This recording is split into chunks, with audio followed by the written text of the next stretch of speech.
तो रांझे दी बिस्मिल्लाह रहमान रांझे दी मंजूरी ते चूचक दी हदायत। रांझा हीर नूं आंदा है रांझे नूं मंजी दा छेड़ू रख लेने जे तेरे कहे थे, बाकी ये कम जरा वड्डा है औखा है। तो हजूर वारिस शाह बादशाह मार चूचक की इस हदायत जी हीर नूं करते बारे फरमाते ने,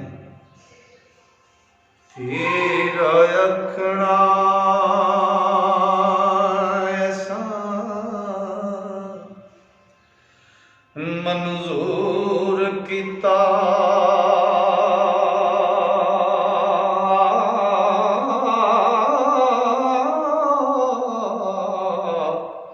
निमजी ते संभाल के सारिया आनी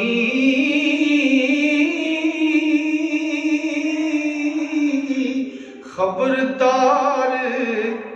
रहे मजी बिच खड़ा हो बेले विच मुसीबतां पारियां नी ते रड़ा करे नाई विच खंदे आंदे इस कदी नहीं मची चारियां नी ओ मते खेड रुझे खड़ियां जान मजी हुण पिंड दे विच खवारियां नी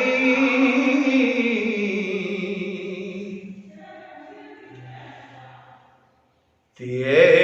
तबाद बहुत मलूक चंचल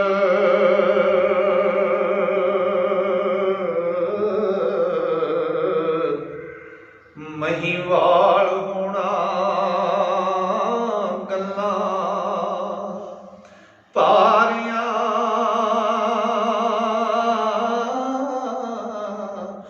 आनी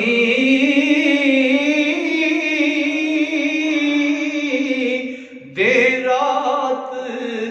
फिरना बिच बेलियां दे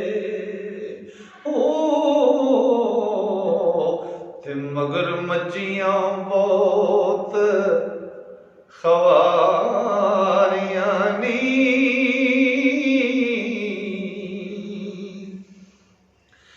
तेरे कहरे कमा रखे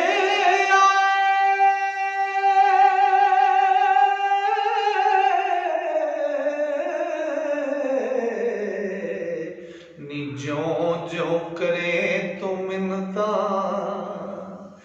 जारियां आनी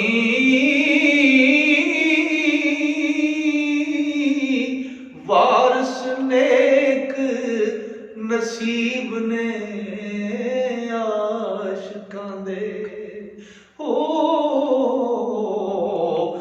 गल्लां विगड़ियां रब सवारियां नी तेरा आखना असां मंजूर कीता मजी दे संभाल के सारियां नी खबरदार रहे मजी विच खड़ा बेले विच मुसीबतां भारियां नी रड़ा करे नहीं विच खंदियां दे इस कदी नहीं मजी चारियां नी मते खेड़ रुझे खड़ियां जान मजी होण पिंड दे विच खवारियां नी एतबा दा बहुत मालूक चंचल महीवाल होना गल्लां भारियां नी दे रात फिरना विच बेलियां दे मगर मजियां बहुत खवारियां नी तेरे कह हीरे कामा रखे ज्यों ज्यों करे तू मिन्नतां जारियां नी वारिस नेक नसीब ने आशकां दे गल्लां विगड़ियां रब सवारियां नी दोस्तों ਜਿਹੜੇ ਦੋਸਤ हजूर वारिस शाह का कलाम हीर वारिस शाह मुकम्मल पढ़ना सुनना तो सीखना चाहते हैं वो मेरे इस चैनल को सबसक्राइब करन। अल्लाह सोने ने फजल किया तो सावा यारी की तो सारा कलाम दोस्तों की नज़र करांगे तो टली के बटन को दबा दिया जी चेते नाल ताकि हर आने वाली नवी वीडियो तुहाडे तक पहुँच सके। अस्सलाम वालेकुम।